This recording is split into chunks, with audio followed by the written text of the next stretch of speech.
අවුරුදු 25ක් තිස්සේ මම බලාගෙන හිටියේ මේ මොහොත වෙනකල්. මහේෂ්මති පවුරෙන් එළියට එන්න මට ඕනුනේ එකම එක දෙයයි. ඒ තමයි නාගමාණික්‍ය. ඔයා කවුද? අවතයින්න. මම තමයි යවන්තිකා. මහේෂ්මති වංශයේ අමරණීය රැජින. රුචිකා, මම දන්නවා ඔයා අනන්‍යයට කළ ද්‍රෝහිකම් ගැන.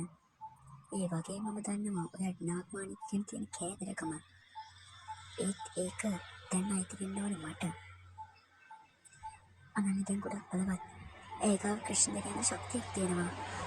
ඔයාට ඒව කරගන්න බැහැ. ක්‍රිෂ්ණා ශක්තිය මංගාව තියෙන මහේෂ්මති වංශයේ පෞරාණික අතුරු මායාවන් අනන්‍යයට බැහැ මාව නවත්තන්න. රුචිකා, ඔයා මට උදව් කරන්න ඕනේ. හැබැයි මගේ හිරකාරියක් විදිහට. ඔයාව මම නිදහස් කරන්නේ මට නාගමාණික්‍ය ලැබුණ දවසට විතරයි. එතකම් ඔයා මහේෂ්මති අතුරු ගුහාවේ මගේ වහලියක් වෙලා ඉන්න ඕන. අනන්‍යගේ දුර්වලකම ආර්යන කියලා මම දන්නවා. මම යන්නේ ඒ දුර්වලකම පාවිච්චි කරන්න. මොකක් හරි ලොකු අනතුරක් ළඟම වෙනවා කියලා මට දැනෙනවා. නාගමාණික්‍ය මෙහෙම වෙන්නේ සතුටට ළඟ වෙනකොට විතරයි. බය වෙන්න එපා අනන්‍ය.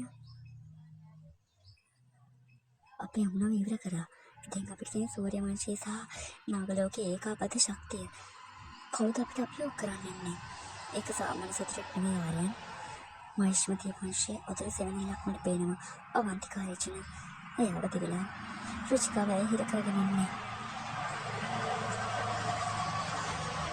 එයාගේ ලක්ෂ්‍ය මම නෙවෙයි. මේ නාගමාණික්‍ය. අවන්තිකාව හෝ වේවා වෙන කවුරු හෝ වේවා. මම ඉන්නකල් මහේෂ්මති පරපුරට මේ නාගමාණික්‍ය යන්න දෙන්නේ නැහැ. අනන්‍ය හැස්ත වෙන්න. අපේ අවසාන සතන මීට වඩා දරුණු වෙන්න පුළුවන්.